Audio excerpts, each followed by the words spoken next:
실은 4분의 3 정도 이렇게 좀 달려오다 보면 양육자나 양육생들이 또 이렇게 서로 좀 지칠 수 있습니다. 그렇기 때문에 늘 마음을 좀 새롭게 가다듬는 것이 정말 중요하다라는 생각이 듭니다. 또 그런 차원에서 좀 다시 좀 힘을 내시고 용기를 내시기를 바랍니다. 10주차의 주제는 봉사입니다. 영어로는 서비스인데요. 실은 이제 저희가 수레바퀴가 제작된 그 사례 순서대로 와서 10주차이기도 하고, 실은 봉사의 정의를 오늘 또 들으시면 아시겠지만 결코 쉬운 일이 아닙니다. 저도 이제 현장에서 늘 느끼는 것은 이 봉사자들, 저도 중요하지만 함께 세워갈 때 굉장히 실수를 많이 했습니다. 봉사는 결코 만만치 않은 일입니다. 자, 그래서 굳이 초반에 이 주제가 들어갈 수 없는 이유가 여기에 있습니다. 준비된 사람이 반드시 감당해야 될 부분이라는 것이고요. 그런 차원에서 한 10주 차면 적절한 또 위치에 있다라고 생각을 합니다. 수평적 관계에 있어서 교제와 전도, 그 다음에 나오는 주제가 봉사입니다. 봉사의 정의는요, 예수님처럼 영혼을 섬기는 것입니다. 제가 영혼을 섬기는 것이라고 안 했고 예수님처럼이라고 붙인 이유는 저희 제자화 시스템 전체가 궁극적으로는 예수님의 제자가 되는 게 목적이기 때문에, 결국 오늘 근거 구절을 보니까 예수님도 이 땅에 봉사하러 오셨더라고요. 그래서 제가 봉사하러 이 땅에 오신 예수님이라고 적었는데, 그런 관점에서 한번 보기 원했고 강조하고 싶었습니다. 자, 마태복음 20장 26절부터 28절까지 말씀인데요. 제자들에게 하신 중요한, 또 제자도 핵심이죠. 너희 중엔 그렇지 않아야 하나니 너희 중에 누구든지 크고자 하는 자는 너희를 섬기는 자가 되고 너희 중에 누구든지 으뜸이 되고자 하는 자는 너희의 종이 되어야 하리라.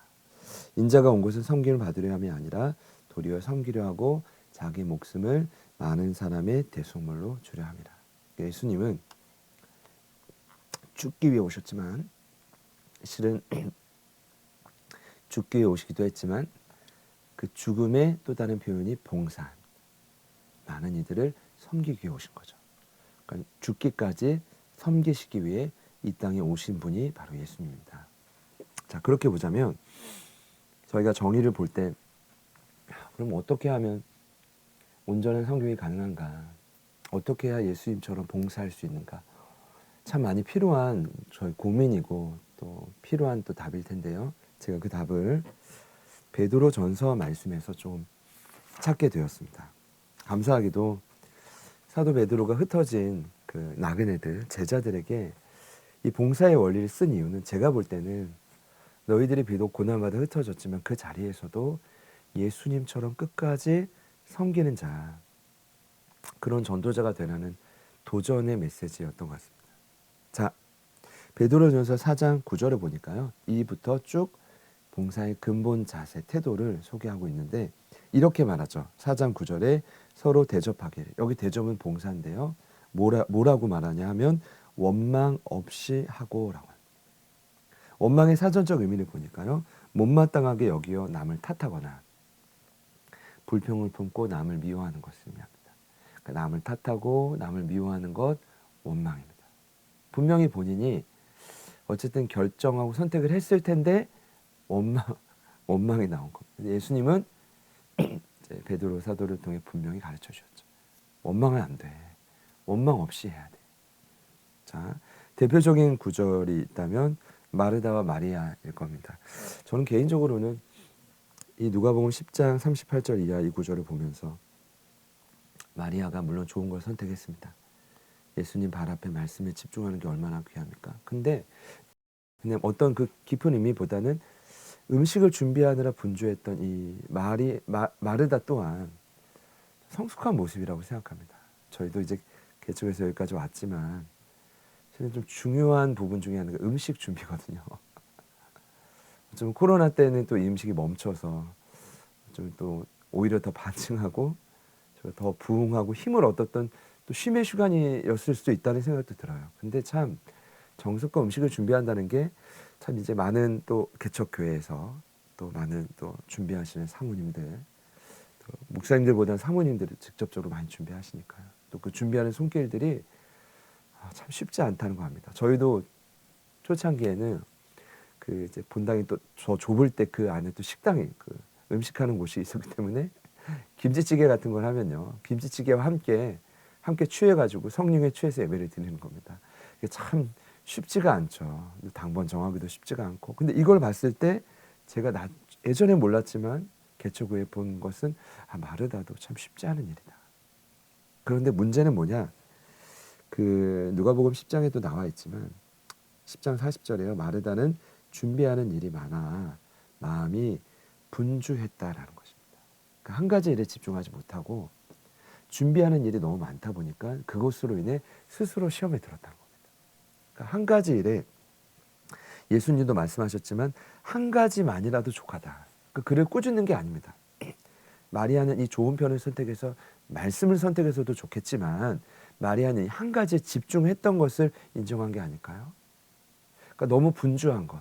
그러니까 자기의 역량을 넘어서서 집중하지 못하고 마음이 분주해버리면 원망과 미움과 어쨌든 그 안에서 남을 탓하는 모습들이 참 많아진다는 거죠. 마르다처럼. 여러분 이 설명을 이해하시겠죠? 자, 그러면 원망 없이 하기 위해 저희는 다시 한번 내가 섬기고 있는 그 자리를 점검해 볼 필요가 있지 않을까요? 자, 두 번째는 은사대로 하라인데요. 여기서 은사는 하나님의 선물을 좀 의미합니다. 제가 이제 몇 구절 좀 적어놨는데 먼저 베드로전서 4장 10절을 보면 각각 은사를 받은 대로 하나님의 여러 가지 은혜를 맡은 선한 청지기 같이 봉사하라 이렇게 되어 있습니다. 거기 분명히 나왔죠. 은사를 받은 대로입니다. 하나님은 구원받을 때 저희 각자에게 고유한 은사를 함께 영생과 주셨다는 것. 자, 어떤 구절에서 알 수 있을까요? 로마서 6장 23절을 보면 죄의 삭은 사망이지만 하나님의 은사 선물은 우리 주 그리스도 예수 안에 있는 그리스도 예수 우리 주 안에 있는 영원한 생명이라고 되어 있습니다. 그러니까 첫 번째 은사 선물은 우리에게 주신 영원한 생명을 말씀입니다. 그런데 아들을 아끼지 않고 주신 그 하나님이 우리에게 무엇을 못 주시겠습니까? 그래서 은사론을 보면 그 아들 예수님이 우리 안에 거하실 때 성령을 통해 거하실 때 우리에게 우리만의 고유한 또 선물을 은사를 주셨다는 거죠. 여러분 예를 들어서 어떤 분은 찬양을 너무 행복합니다. 할 때마다 너무 행복하다면 그건 은사겠죠.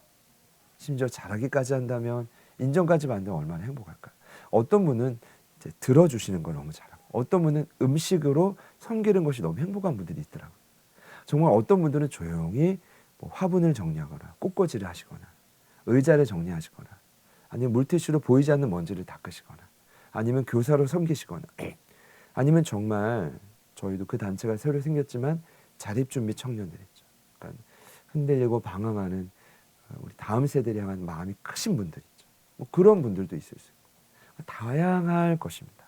중요한 건 은사가 아닌 일을 맡았을 때 얼마나 괴로울까요?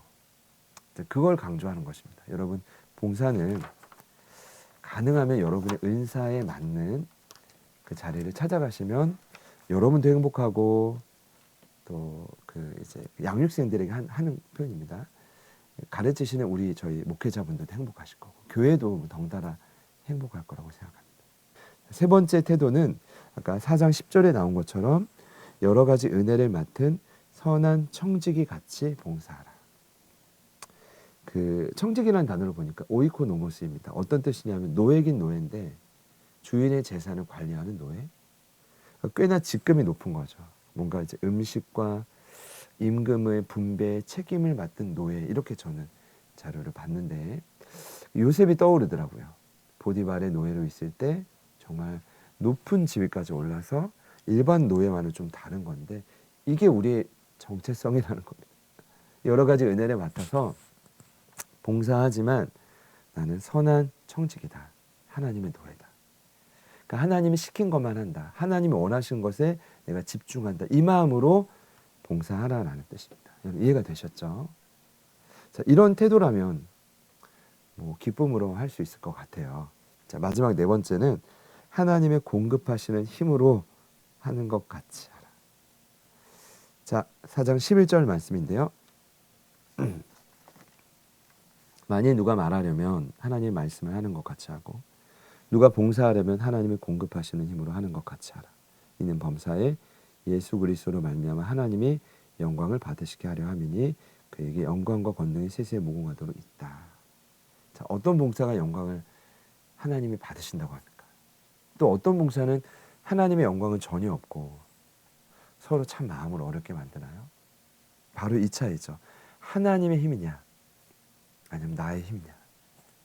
물론 하나님의 공급하시는 힘으로 해도 육체의 한계로 인해 지칠 수 있지만 결과는 사뭇 다를 겁니다. 영적 분위기도 다를 거고.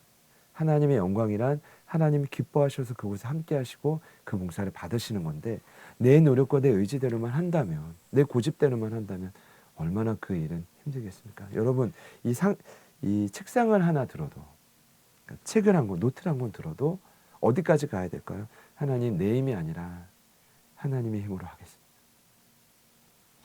비록 제가 촬영을 하지만 제가 제 힘으로 하는 게 아니라 하나님이 도우시는 힘으로 하겠습니다. 이 봉사의 자세, 제가 4가지를 말씀드렸습니다.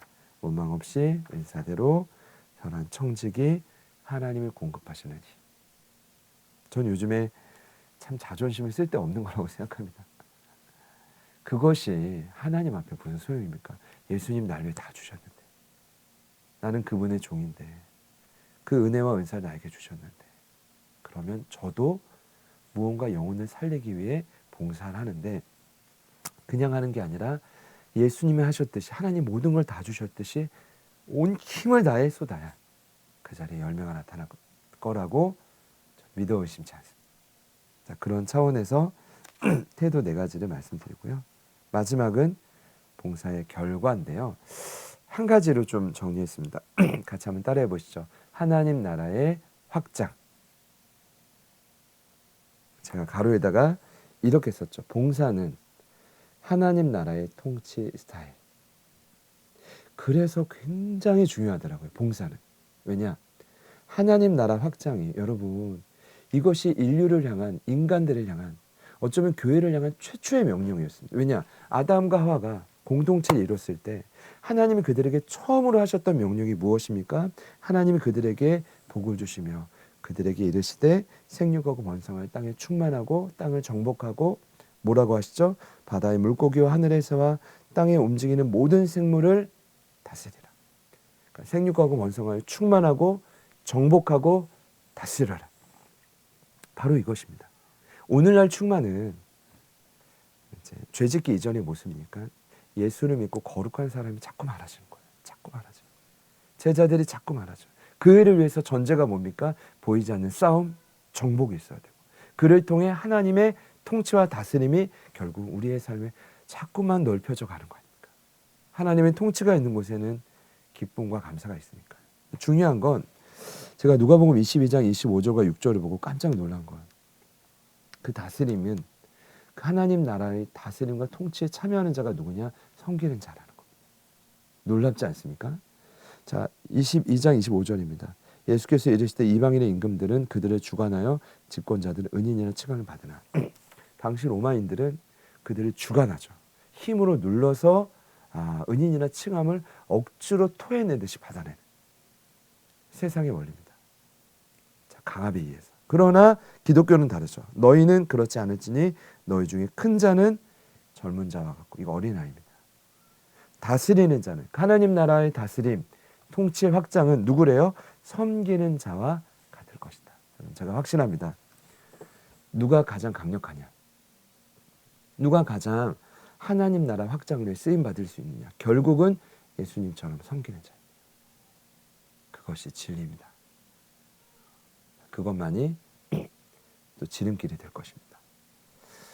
이 부분을 저희가 잘 유념해서 결국 훈련받는 분들을, 양육받는 분들을 예수님처럼 묵묵히 섬기는 자로 세워가는 것이 봉사의 목적 아니겠습니까?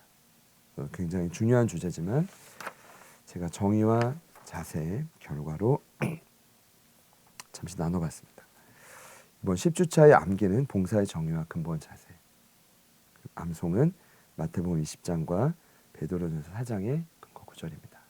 기억해 주시고 부디 그 양육의 현장이 하나님 나라 확장하는 아름다운 봉사의 시간이기를 축복합니다. 감사합니다.